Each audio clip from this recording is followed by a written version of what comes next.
محشر کا میدان ہے، اس کو ہم بڑا لائٹر موڈ پہ لیتے ہیں صاحب، دیکھ لیں گے جی، بعد میں دیکھ لیں گے جو کچھ بھی ہوگا۔ کیا ہے اس کا نقشہ، ذرا بتائیے، اس کی ہولناکیاں کیا ہیں؟ یعنی آج کل میں نے بہت سے لوگوں کو معاذ اللہ یہ کہتے ہوئے سنا، قبر دیکھ لیں گے، حشر دیکھ لیں گے، جی کیا ہے؟ تو ذرا کیا حشر بپا ہوگا، ذرا یہ بتائیے۔ دوسرا، سرور دو جہاں صلی اللہ علیہ وآلہ وسلم بہت ہی پریسائز کوئسچن ہے کہ اپنے امتیوں کو، مجھ جیسے گناہ گار کو، ہم جیسے گناہ گاروں کو کیسے پہچانیں گے، بتائیے۔ بسم اللہ الرحمن الرحیم۔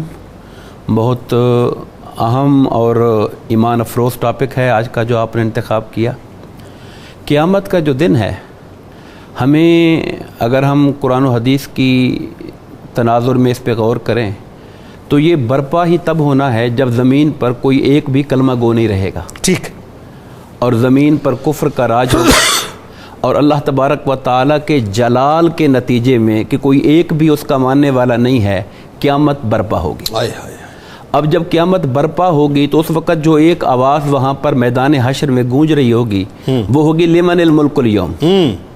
دنیا کے اندر اپنی حکومتیں، اپنے عہدیداریوں، اپنی زمینداریوں، اپنی جاگیرداریوں کے دعوے کرنے والوں، یہ بتاؤ کہ آج کس کی بادشاہی ہے؟ اور پھر کسی میں اتنی مجال بھی نہیں ہوگی کہ وہ آگے سے جواب دے سکے، وہ خود ہی جواب دے گا للہ الواحد القہار۔ یہ اس اللہ کی بادشاہی کا دن ہے جو یکتا اور سب پر غالب ہے، اور اس وقت ساری دنیا اللہ کی آواز کو سنے گی، سب سنیں گے اللہ کی آواز کو۔ ایک ہی میدان حشر ہوگا، زمین دوسری زمین سے بدلی جا چکی ہوگی، اور سب وہاں پہ خدا کے سامنے ہوں گے میدان محشر میں۔ اور حدیث پاک کے اندر یہ آتا ہے کہ لوگ اس طرح اس دن اٹھیں گے جیسے ماں کے پیٹ سے دنیا میں آئے تھے، ننگے بدن تھے، غیر مختون تھے، اس حال کے اندر وہاں پر کھڑے ہوں گے۔ جب حضرت عائشہ صدیقہ رضی اللہ تعالیٰ عنہ نے سرکار سے پوچھا کہ یا رسول اللہ، لوگ وہاں پہ عریا ہوں گے تو شرم کا معاملہ کیا ہوگا؟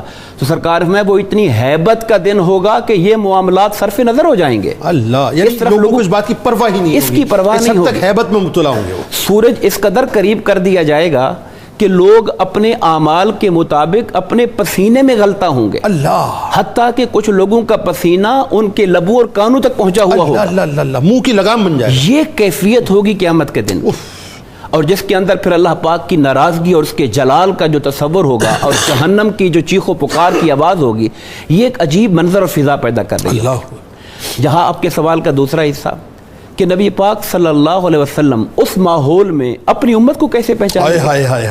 یہ ہے بڑی جب یہاں پر یعنی ارب ہا کی تعداد میں حضرت آدم علیہ السلام سے لے کر قیامت کے دن تک کے انسان وہاں پر جمع ہوں گے، ان کے اندر امت محمدیہ علی صاحب الصلاۃ والسلام کی پہچان کیسے ہوگی؟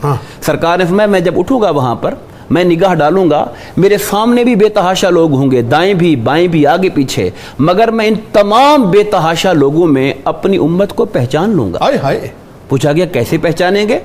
تو ایک روایت میں آتا ہے جیسے بہت سارے گھوڑوں میں پنج کلیان گھوڑا پہچانا جاتا ہے۔ اچھا، وہ گھوڑا جس کے چاروں پاؤں پر الگ سے رنگ ہوتا ہے وائٹ کلر کا، اور ماتھے پر بھی رنگ ہوتا ہے، وہ سیم کلر والے گھوڑوں میں الگ نمایاں نظر آتا ہے۔ جی۔ تو فرمایا باقی امتوں میں میری جو امت ہے اپنے اعضائے وضو ان کے جو ہیں، ہاتھ پاؤں چہرہ پیشانی، یہ نور سے چمک رہے ہوں گے۔ سبحان اللہ، ان کا جو نور سے چمکنا ہے بروز حشر، وہ مجھے پہچان کرائے گا کہ یہ میرے ہی غلام ہے اور یہ میری امت ہے۔ یعنی یہ بنیادی طور پہ بروز محشر ہمارا آئی ڈی کارڈ ہوگا، یہ ہمارا آئی ڈی کارڈ، شناختی کارڈ، اسی لیے کہا گیا ہے کہ اس دنیا میں اپنے وضو کو اچھی طرح کرو، اور اعضائے وضو کو اچھی طرح دھو، جہاں تک لے کے جا سکتے اوپر تک دھو ان کو، کیونکہ یہی وہ چیزیں ہوں گی جو نور کا باعث ہوں گی، اور میرے آقا کریم علیہ السلام کی نگاہ اس پر پڑے گی اور آپ غلاموں کو پہچانیں گے۔ سبحان اللہ، یعنی اس کا مطلب یہ ہوا، میں آپ کی بات کو اس طرح سے لوں کہ کل بروز محشر انشاءاللہ یقیناً کالی کمرے والے کے بارگاہ میں